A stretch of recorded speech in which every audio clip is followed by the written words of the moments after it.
Good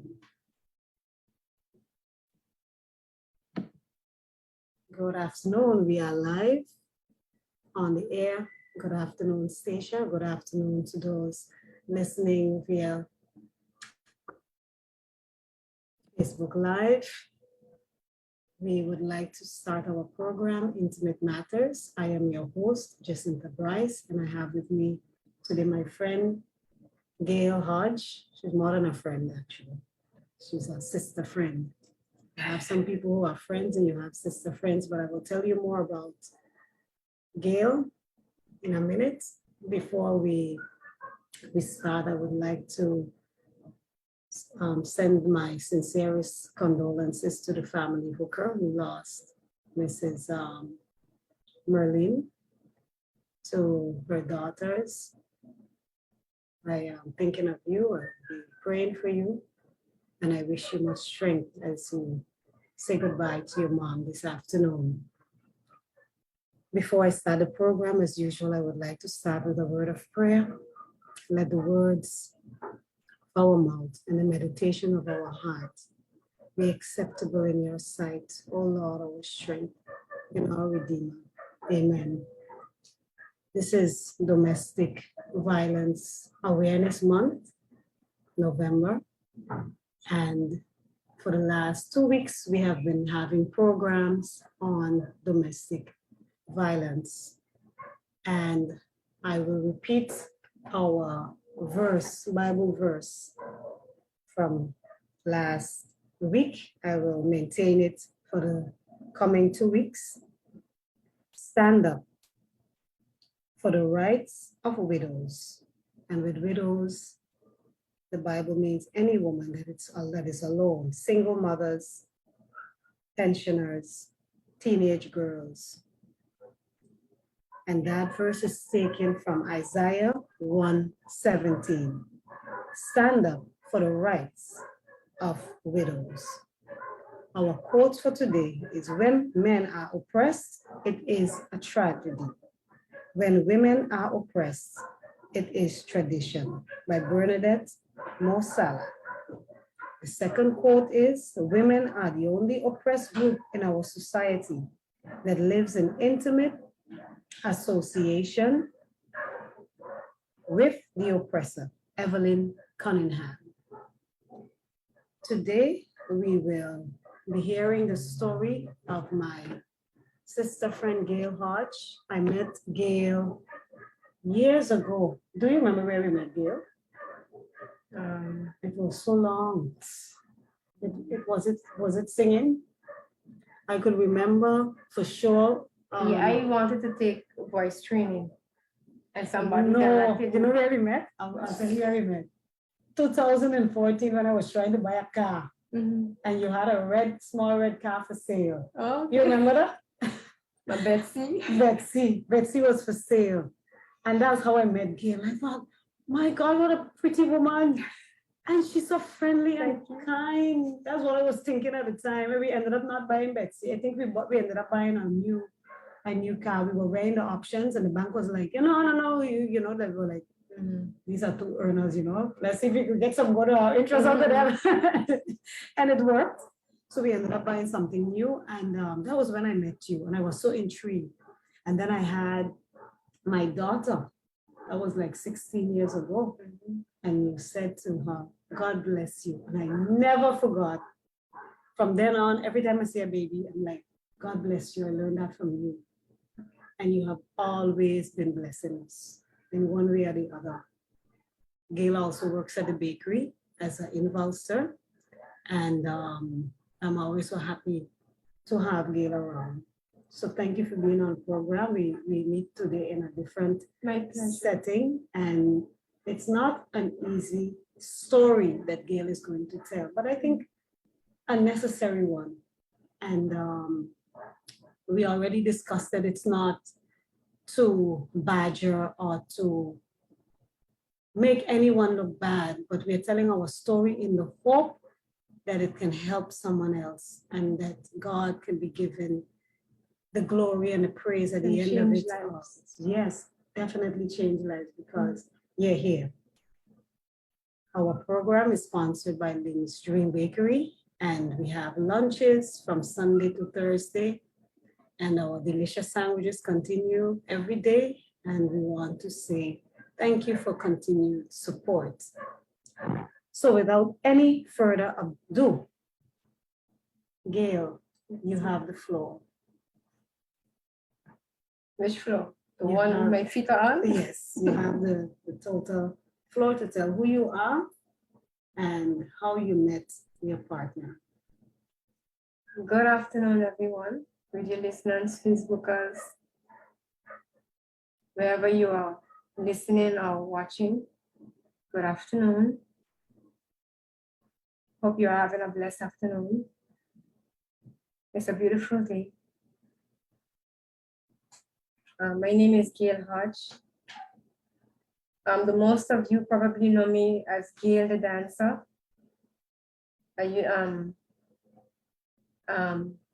I started dancing with Jean Laws. She went back to the States now. She was a professor at the university here in St. Martin. And I learned how to work under pressure from Jean. She is one lady that can work under pressure. She is awesome. I give God all the glory for being here today. I almost wasn't, but that's another story.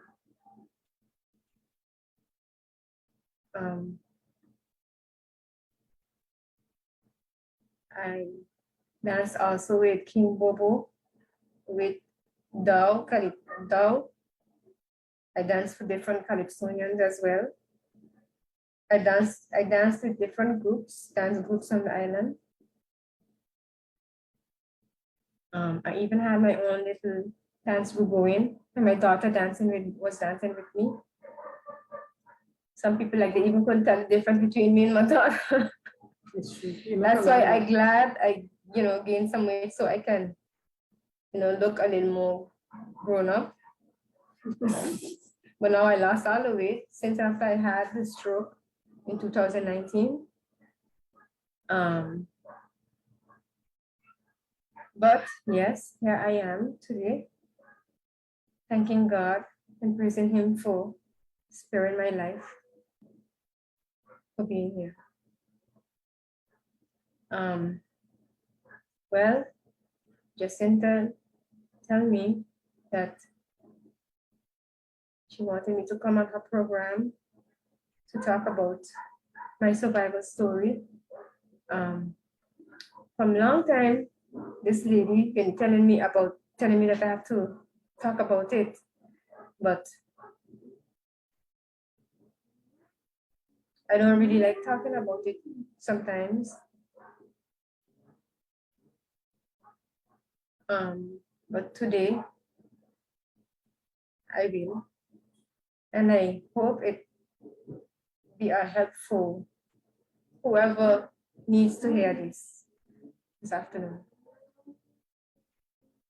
So, I was a teenager still going to Mesa Peters, and I was liming with some friends, driving around in a car, driving here and there and everywhere, driving everywhere we could drive. Just being teenagers. And I met with him. Hope I'm telling the story right, because that was so long ago. Getting old, you see the grays and things. See that? For those that are watching you. Yeah, for those that are watching. And so you met your partner in your teen years. You can remember more or less how old was it? 15, 16? I was 16, I think it was. That's the age when most of us fall in love for the first time. Yes. But they did not bring it home as yet, because my mother, no way, Jose. Was it love at first sight? For me, not really. No, Was it love at first sight for him? I don't know. Maybe. I never asked him. So how long did it take before you had the guts to bring him home and introduce him to your mom? No, let's first talk about how you started to talk. You're driving around in this car, and then you see this handsome, also a teenager, right? A little Well, older. just coming out of teenager Yes. years, A few years older. in the beginning of his of his adult years, Mhm. in 19, 20, 21, going up those years. And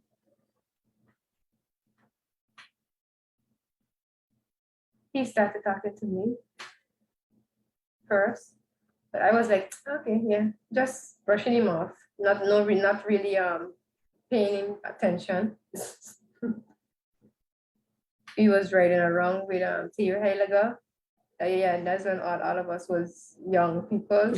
Theo Heilager and who else now? I can't remember who all was there with us.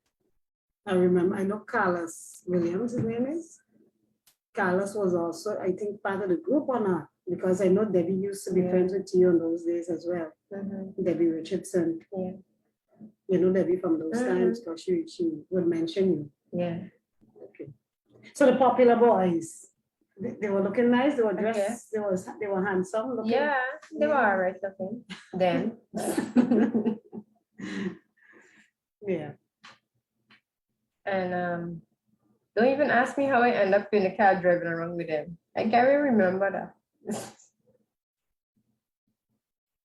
And he started talking to me, and I was just nonchalant, brushing him off.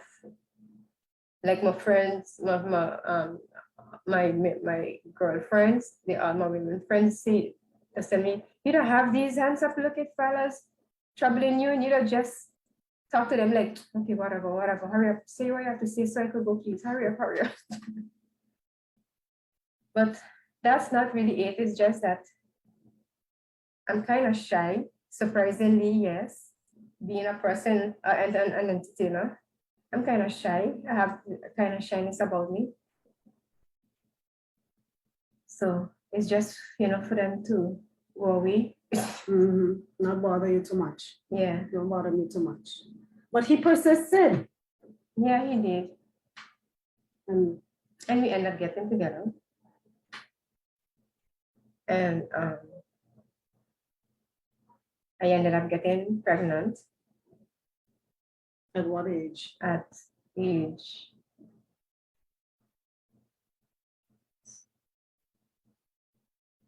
18, 19? I think it was 19, 18 or 19, in between, somewhere there. With your son? With my first son. With your first son. Marion Hallman. Yeah. Yeah. Your first son. How was that? That was scary because I had to tell my mom. You had to tell your mom you're pregnant, right? Yeah. Still going to school or you were finished already?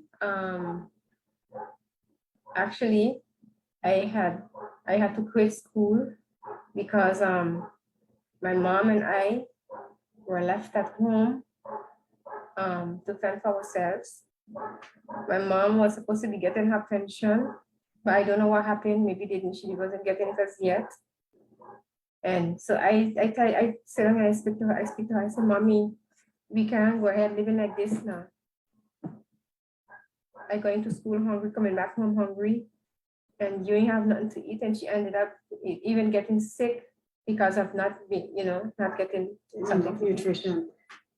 And you're pregnant. Ended up in a hospital. You're pregnant all this time? No, not yet. I was okay. That was before I got pregnant. That's when I was going to school. I said, Mommy, I could get a job after school. I can go and look for a job after school. I could do that to help us. Yes. And she was like, no, I want you to stay with your school. I said, yes, but Mommy, we also need nutrition. We need to eat. So I went out and I found something. And I started working with this lady from the Bahamas, Delreese Boras. She was a nice, cute little lady. Looking like a teenager, and she in her, 30s or whatever. A really nice person. And she gave me a job in her boutique, and I worked there. So financially, you already had a start. Mhm. When by the time you got pregnant, you were already working. Mhm. Yeah. Yeah. You had a level of independence already. Yes. Okay. And then So- I got pregnant after that. Mhm. Yeah, after I got a job and everything. And I was like, why am I going to tell my mother this? My partner wanted me to abort the child. Oh, And I was like, no. I don't think so. Did it ever cross your mind to do it? No, No. You were determined to have the baby. yes. Okay. And I did have him. When you're talking about falling in love, I thought I was in love with my partner then. But when I saw my son on the ultrasound, then I went for the first visit, I was like, oh my God. That's love. It's right? like I fell in a completely different love. Yeah. I fell in love. I was like, that's my baby. I was Mm. like, wow. And Yeah. you see the little heart beating on the Mhm. monitor. Mhm. By then, did your mom know? By the time you fell in love with the baby, did your mom know? No, not She yet. still didn't know. Mm-mm. Tell us about the moment. Because when I you- was making sure that I was pregnant. I took 2 tests, and then I went by the doctor. After I did the doctor's test, then I decided I have to tell my mom. Oh boy. You know for sure that you were Yeah, pregnant? pregnant. Yeah. Yeah. So tell us about the moment that you actually entered the house. I didn't want to go. Tell us about the moment you actually get to the gates and you're like, Mhm. okay, you know, the long walk. This is a long walk. From after catching the bus. Yeah. And Your you're leg- bullets. Yeah, your legs were heavy. Yeah, I did not want to go home New Year. No, he came with you though. I wish I could have run away then. I don't even remember if he was there or not. I was so scared. Mm. I was just thinking on getting blows Oh boy. at that age. Yes, 19. She would. She's a Medea, Caribbean Medea, if you all know what I mean. Yeah. At 19. She would have given me blows. So But you open the gate, did it squeak? the sliding door didn't squeak. I was like, Oh, "Huh?" She was like, who there? I said, it's me, mommy. She said, okay, you reach. I said, yeah. I said, mommy, I have something to tell you. oh boy. I scared already now. Yeah. She said, what happened? I said, mommy, I'm making a baby. Oh, She was like, yeah. She said, but you're married. And she said, for who? I said, who else?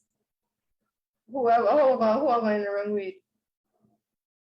She said, okay, all right. She said, you have to get married, in those days, your parents, want you to make like it right.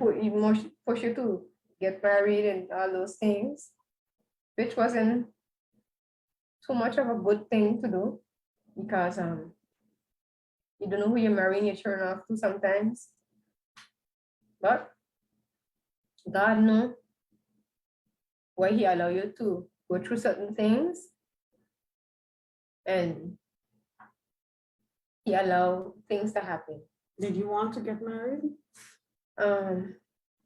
Actually, yes and no.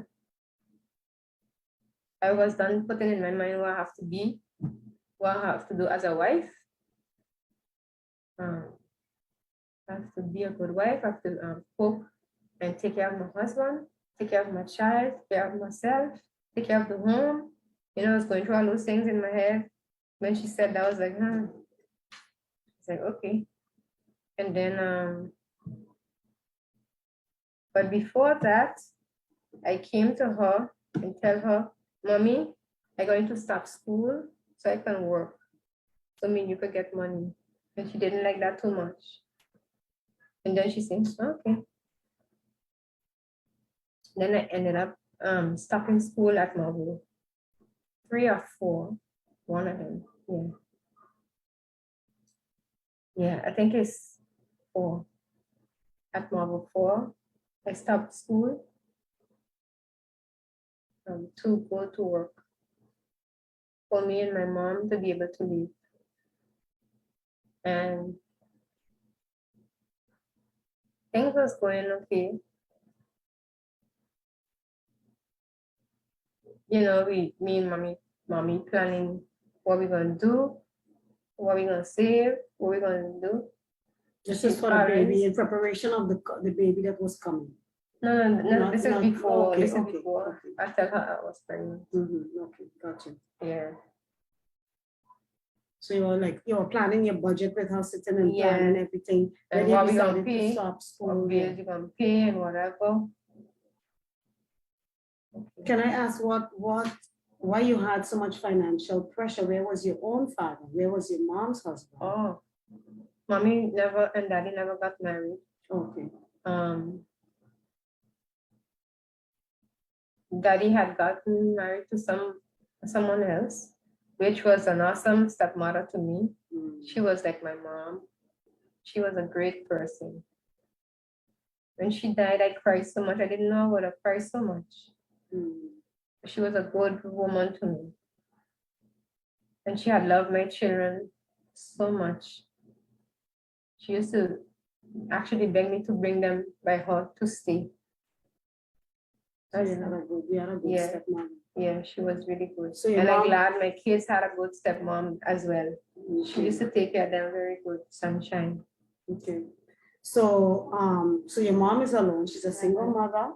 You're living and you're thinking, no, I have to take on the financial responsibility of the household because it's too Yes. much for my mom alone. Yeah. And so you gave up school and you started to work full time now Yes. to take care of your mother. Mhm. You think that contributed to you also getting pregnant early because you're already more or less independent. You're not Maybe. you're not a schoolgirl anymore. Yeah, maybe. You know? I guess. Yeah. Want to do what everybody else doing. Yeah. You could buy your own things now. Yeah. You're free to do what you want. Money could stretch a little bit on those days. Yeah. Yeah. Okay, so how long after the pregnancy did you decide to get married? Did he ask or did you mention it to him? What Well, happened? my mother sit both of us down and she talked to us about it, especially him. And then he did it as soon as possible. Because she keep telling him, don't stay long, don't stay long. Do it before the baby born. Did he protest in any way to get married or did he? No, I don't think so. He never protested. Yeah. He understood. And Well, with mommy, you better don't protest. I think mommy would have grabbed him by the scruff of his neck, like she does say. And she would man him up. So she had a dominant personality. Yes. Yes. By the way, this is the program Intimate Matters, and we're having a very candid and very personal discussion also with my friend Gale Hodge, her domestic violence story.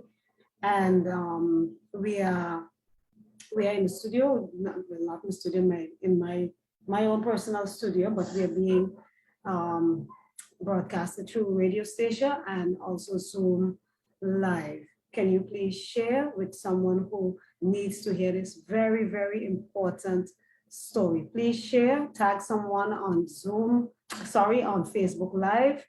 Please tag someone on Facebook Live radio station. I will share it later on my own page, but tag someone that needs to hear this story. It's very, very important.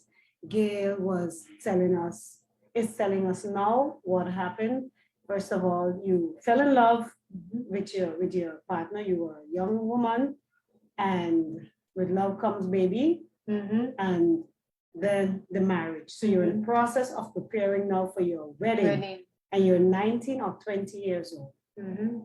19 making 20. 19 making 20. Yeah. In what month you already showing when you got married? Yeah, because I was a little sick. I don't feel no way. I still a little sick. Yeah. So, Yeah. I started showing, yeah. And I kind of used to start to wear my clothes a little bigger. Well, I had actually put on some weight for the first time in my life. I was always 100 to 99 pounds, and 99 pounds to 100 in between there, no more. So yeah, I was feeling heavy. carrying this little baby. Yeah. And between there, I was doing a little bit dancing. You were but still nothing dancing? much. Nothing much. So tell us about your wedding. Did you have the white gown that we all dream of? Yeah. Or did you go? Did I you marry did. at church? Yes, I did marry at my uncle's church in Cripplegate. Mm-hmm. Yeah. God rest and bless his soul. He officiated the wedding too? Yes. Okay. And how was your wedding day? It was, for me, it was scary. Did you cry? No, I was just scared Tell me why you were scared, Gale. because putting myself in this thing now called marriage is responsibility. Sorry. And I had no idea how to go about it. I was just going to, how you say, fake it till I make it. Or face it till I make it. Face it till you make it. Face it. Oh, Face it. faith Face it. it. Yes, till you make it. Yeah. Yep. And it was going okay for the first few years or whatever. Tell us how it was with a newborn baby though. You had your son after a few months. How was motherhood? It was nice. It was nice in the beginning. It was nice in between the fights and whatever. Did you have fights already? Yeah.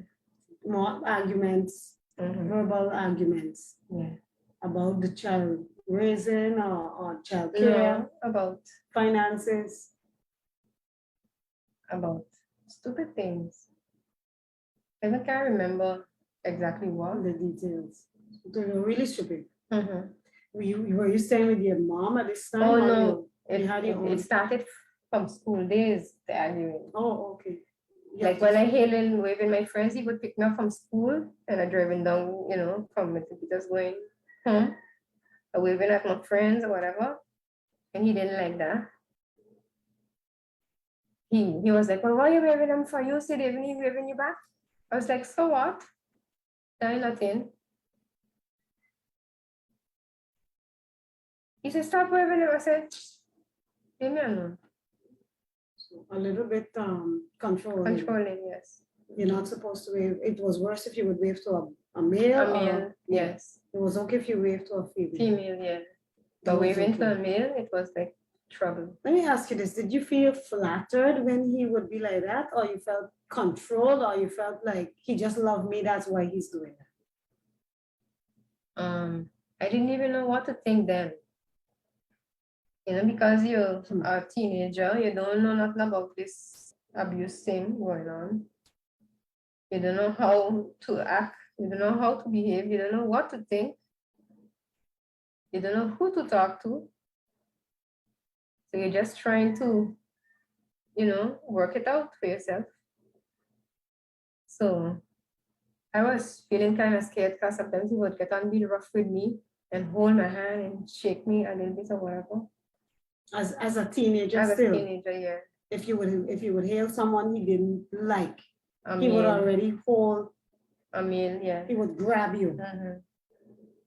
Grab your hand. Yeah. But no hitting or anything. Just grab you in a way like, I don't like this.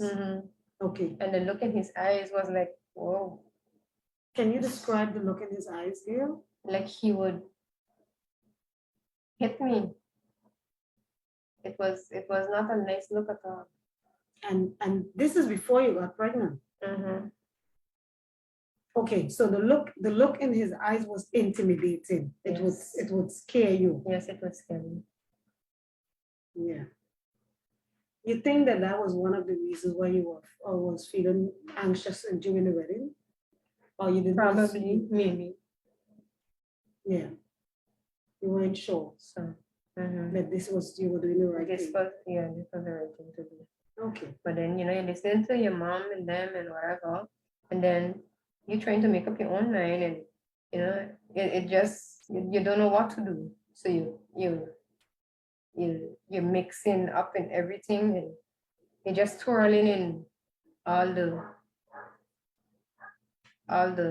how you say, mommy say that this one say, that one say, that one say.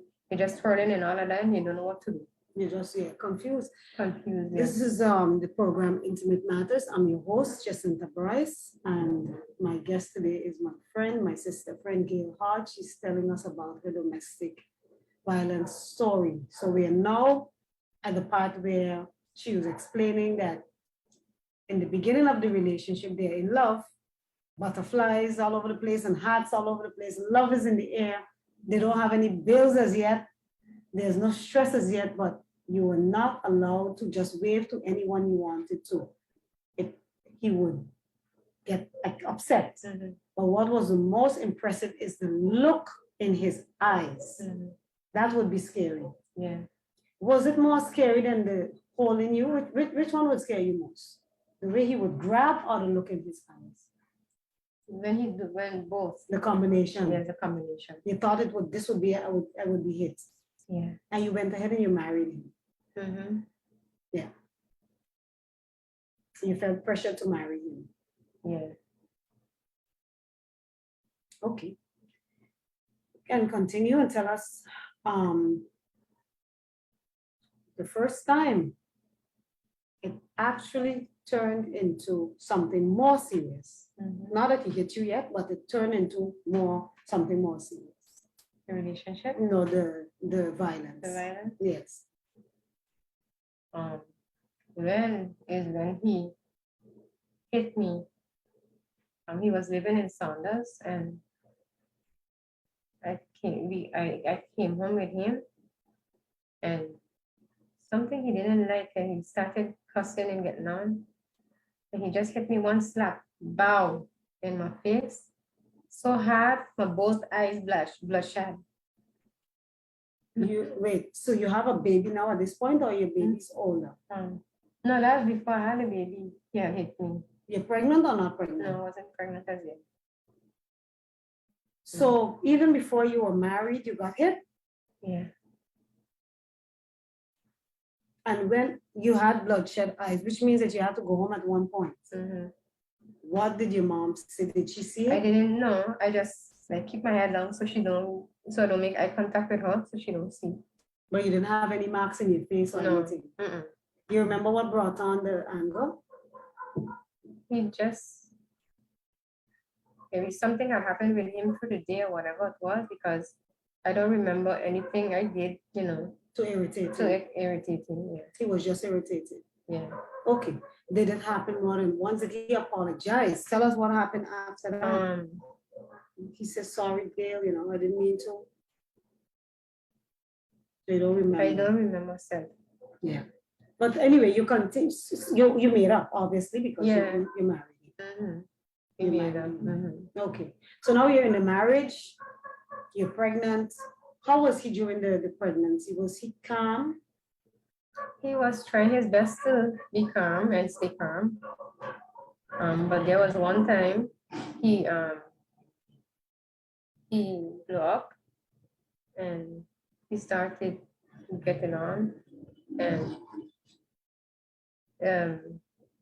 GB used to take out the water and light when they want.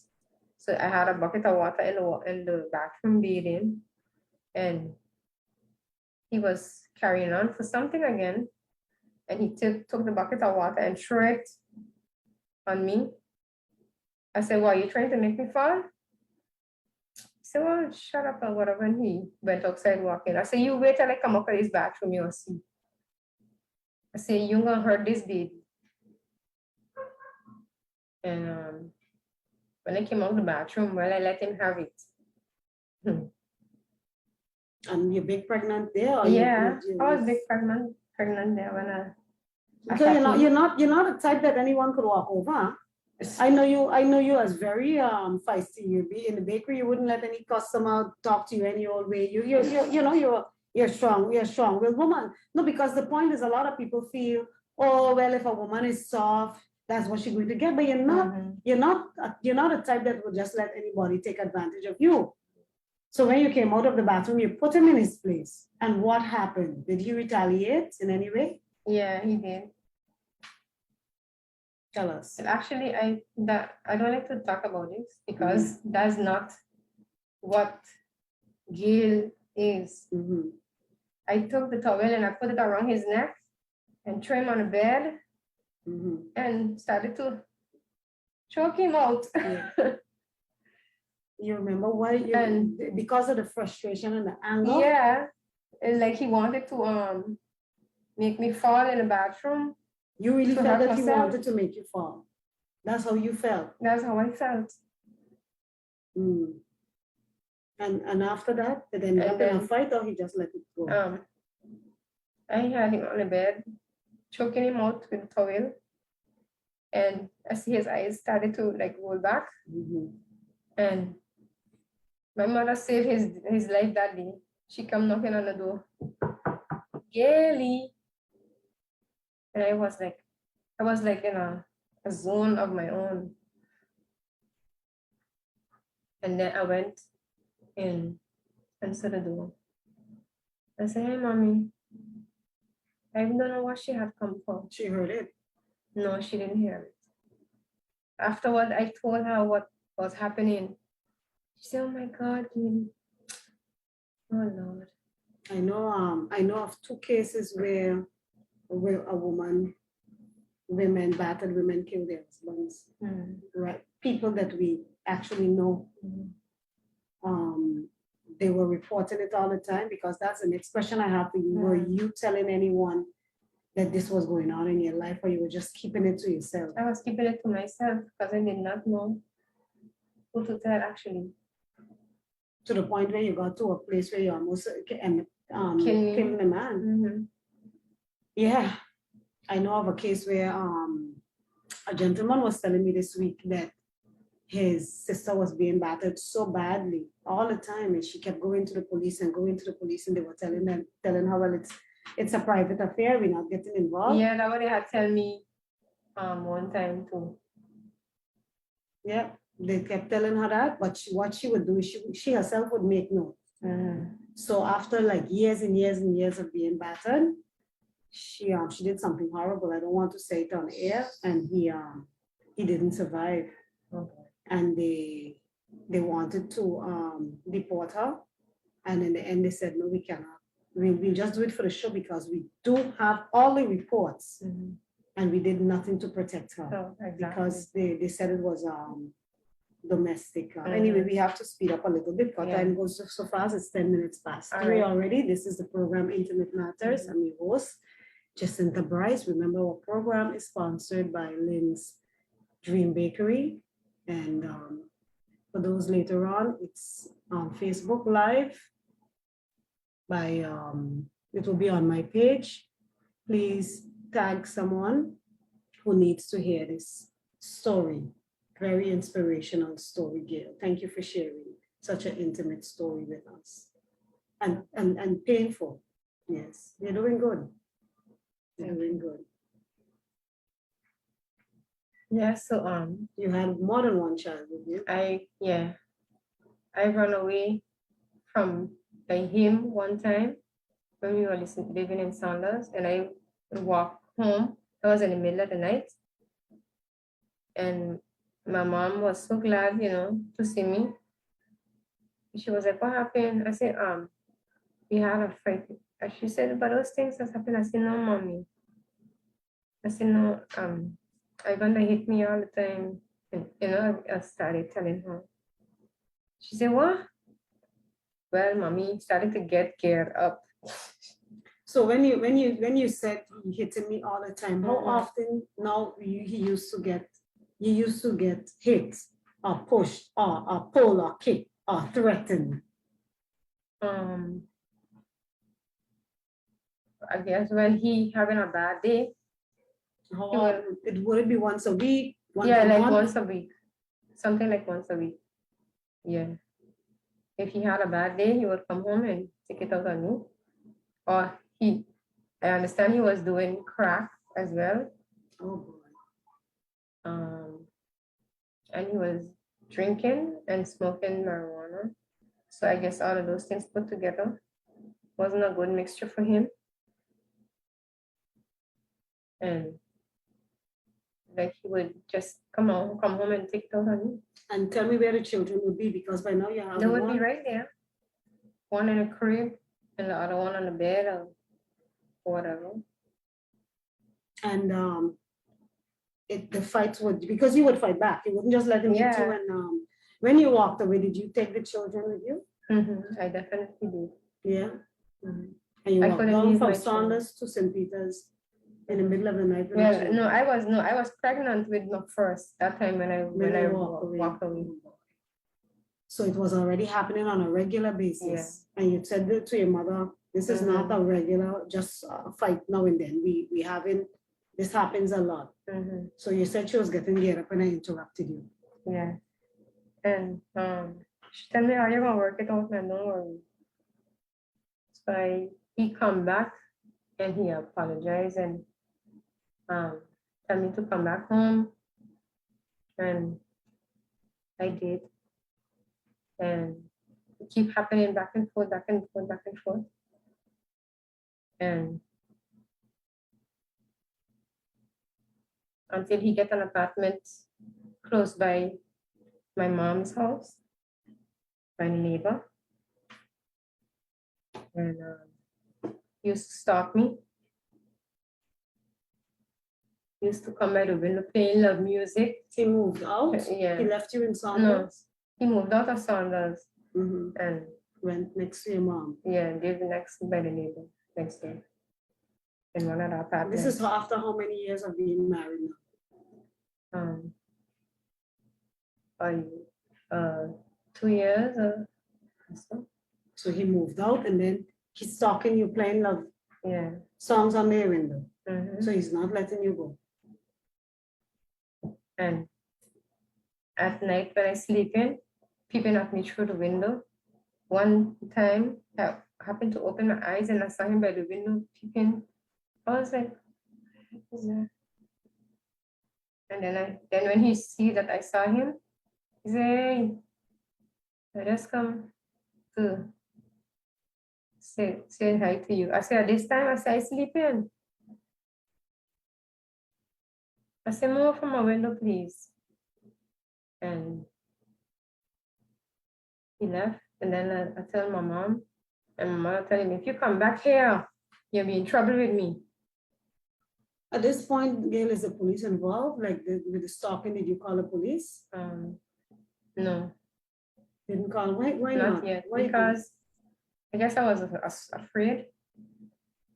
Oh, you thought I didn't you know could what handle to it do. yourself? Yeah, I thought I could have handled it myself.